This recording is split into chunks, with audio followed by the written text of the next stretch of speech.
मेरा नाम रिया है, मैं गाजियाबाद की रहने वाली हूँ। मेरी बेटी का नाम शालिनी है।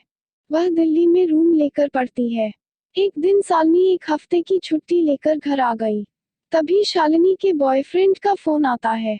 उस समय शालिनी बाजार गई हुई थी।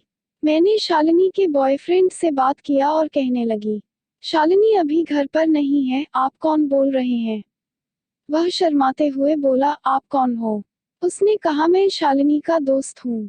शायद मेरी बेटी और उसका दोस्त एक दूसरे के बिना रह नहीं सकते थे, इसलिए वह मेरी बेटी को फोन लगा लिया।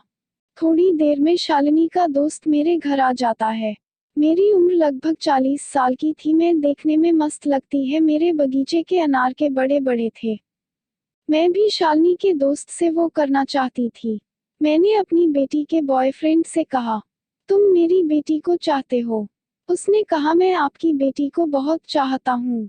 मैंने कहा, पर मैंने बेटी के साथ केवल किस कर लेना, लेकिन वो सब ना करना जिससे तुम्हारी हंसी हो और हमें दुनिया के ताने सुनने पड़े।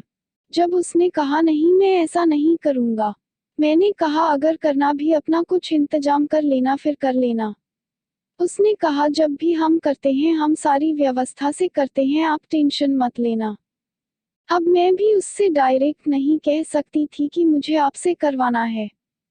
धीरे धीरे मैं उसके करीब आ गई और उसका हाथ पकड़ लिया, और वह कुछ नहीं बोला। मैं कुछ बोलती, लेकिन मुझे बोलने से पहले उसने अपने एक हाथ से मेरी वो को नीचे कर दिया।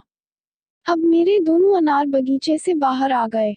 अब वह अनारों का स्वाद मिल ही रहा था कि मैंने उसे दोनों अनार दबाने के लिए कहा। तब उसने मेरे दोनों अनार मसल कर रख दिया। फिर उसने मेरी वो नीचे कर दी। अब मैं बिल्कुल खुल चुकी थी। उसने अपना कालिया निकाला और मेरी चिड़िया में रख दिया। अब कालिया एकदम पागल था। ऊपर नीचे कर ही रहा था कि मेरी चिड़िया से सफेद पानी निकलने लगी। अब उसके नाग ने अपना सफेद आइसक्रीम चिड़िया में गिरा दिया। मैं आइसक्रीम का चाटने लगी। हम दोनों ने जी भर के आइसक्रीम का मजा लिया, और मैंने उससे कह दिया, यह बात मेरी बेटी को कभी मत बताना। उसने कहा, ठीक है। तभी दरवाजे की बेल बजी।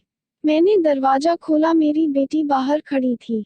मेरी बेटी अपने बॉयफ्रेंड को देखकर बहुत खुश हो गई और उसके लिपट गई। दोस्तों, कहानी कैसी लगी हमें कमेंट में जरूर बताना, और मजेदार कहानी सुनने के लिए हमारे चैनल को सब्सक्राइब जरूर करें।